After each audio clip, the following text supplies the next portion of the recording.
So for the rib cage and shoulder girdle, we'll start first with the sternum and costal cartilages. So let's go ahead and turn it this way. These would be our costal cartilages. And if we're talking about ribs, there's 12 ribs, and the true ribs would be ribs 1 through 7. 1, 2, 3, 4, 5, 6, 7, because they have a direct attachment to the sternum. The false ribs would be 8, 9, 10, because they have an indirect attachment to the sternum. And then 11 and 12 would be the floating ribs. For the sternum, we have the manubrium, the body, and the xiphoid process. This would be an individual rib. So this would be the side that articulates with the vertebrae posteriorly, and this would be the side that articulates with the costal cartilage anteriorly. And this would be our head. And then we have the tubercle, and those are the main landmarks that you need to know for a rib. Next, we have the clavicle, otherwise known as the collarbone.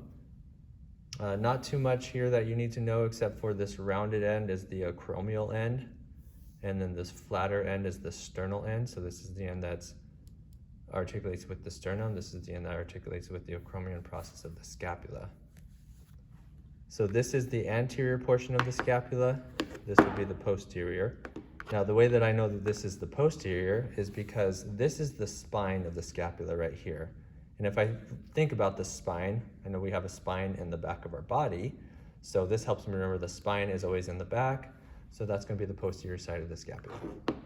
So let's go to the anterior first. This is going to be your subscapular fossa. So this is the attachment point for the subscapularis muscle. This is going to be your medial border. This is your lateral border. This is your glenoid cavity. And this is where the head of the humerus sits there to form the shoulder joint. So we know that this is going to be lateral, so that'll help us know this is the lateral border, and opposite that is the medial border. This is the superior border. This is the coracoid process. It somewhat makes a C shape, so coracoid process. And then if we flip it over to the posterior, remember that this is the spine. So this is going to be our supraspinous fossa. This is going to be our infraspinous fossa. So supra, above the spine fossa, infra, below the spine fossa. This is the acromion process. So this is the pointy part on your shoulder, and also the part that articulates with the clavicle, the acromial end of the clavicle. Okay, so that's it for the scapula.